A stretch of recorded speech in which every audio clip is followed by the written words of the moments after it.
when you're out on the street, it's very hard because you're only thinking about one thing, yourself, survival.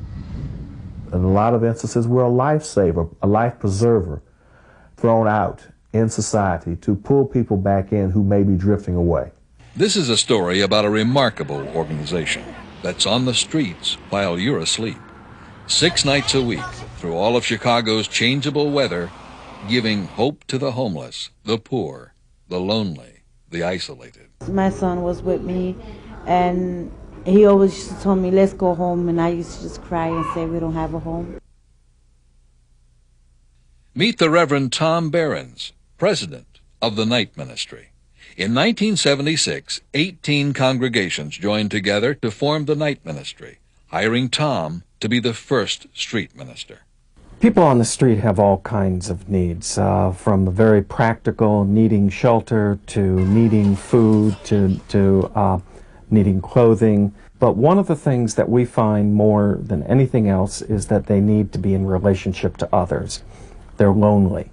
The Night Ministry sends outreach ministers to walk neighborhoods from late evening to early morning. What I do is go out to where the people are, on the streets, in restaurants, in coffee houses.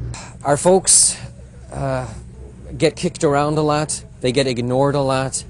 They're overlooked. One of the goals of Night Ministry is empowerment, specifically to provide access to resources. They know we're coming, they know we're going to be here, they know that they've got somebody that they can talk to without judgment and without condemnation. People who suggest that those on the street who have problems should pull themselves up by their bootstraps have forgotten perhaps that they themselves had many helping people in their lives. They had a family that taught them how to cope with problems, gave them skills and talent. The people we meet on the street, for whatever reason, no longer have that support system, and what we're trying to do is to provide at least one place where they can get that support.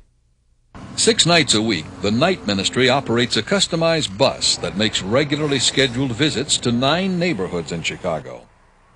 When the young people see our presence, the joy that's on their faces, that's special to me. Well, I love the Night Ministry. I've been out here for almost 2 years. Every Saturday night. Cold, hot, don't make no difference. I like the bus because it be giving us hot cocoa and cookies. And I like the cookies because they good. Being out on the street, you know, it makes you feel like you at least have one friend that you can count on, and that's Night Ministry. It's 160 over 100. Okay. And the danger is that it's making your heart work awful hard. The Night Ministry's outreach and health program provides basic health care, health education, flu shots, and screenings for HIV and STDs.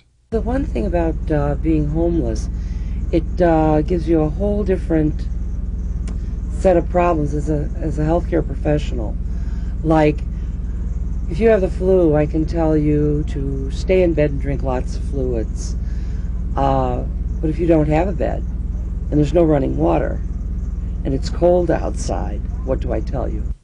It's not true that parents are always loving and caring for their kids. Half of the kids surveyed in the shelters have indicated that when they were going to run away, their parents knew that they were going to leave, and in some cases even encouraged them to leave.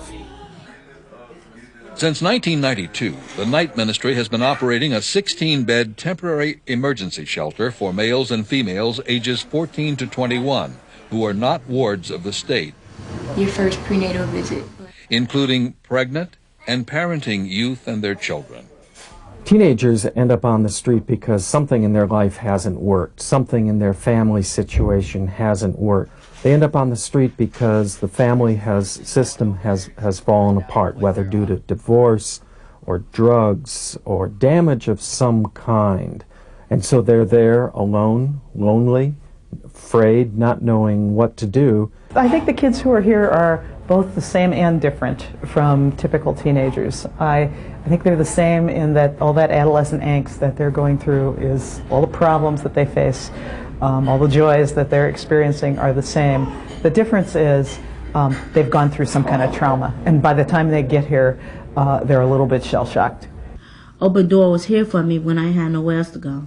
My goals for the kids here would be to be able to reach out and to see some progress. I left the shelter back in October of 1998, and from then I got me an apartment. And I've been working full-time, going part-time, going to college, and taking care of my daughter is another full-time job. More than a social service agency, the Night Ministry provides a ministry of presence to the nighttime community when traditional agencies are closed, to build relationships, provide referrals, to offer counseling and a listening ear. We have over 500 volunteers that help us with the people we serve. Many people have skills that they use in their jobs, and they want to use it at the Night Ministry. Some people like to volunteer with the Night Ministry because they have skills that they can't use in other places. I think there's few more important things to do with your life than help some of these kids who have really had some of the worst things imaginable happen to them. And it's amazing how resilient they are. I love humanity, and serving humanity, in my opinion, is the greatest thing that any human being can do. We have volunteers that go out on the bus. They help pass out food, and we also have them build relationships with the people on the street. We have volunteers that volunteer at the Open Door Shelter. They are mentors for our kids. We give out cookies and hygiene kits all year round. You think ahead about where those cookies are going to be in somebody's pocket, or for a child, you know, that hasn't had a cookie in a long time. So one person can make a difference. You need to be open, and you need to be interested. And I think we all need to be the kind of people that enjoy to see that the work they've done has made a difference. We are one community that is made up of many parts, night and day, and people who have and have not. And only when we are working together as one and understand that we are all part of the same community, that we are able to move forward. The Night Ministry, out on the nighttime streets, caring for youth, offering health care, providing shelter, building relationships.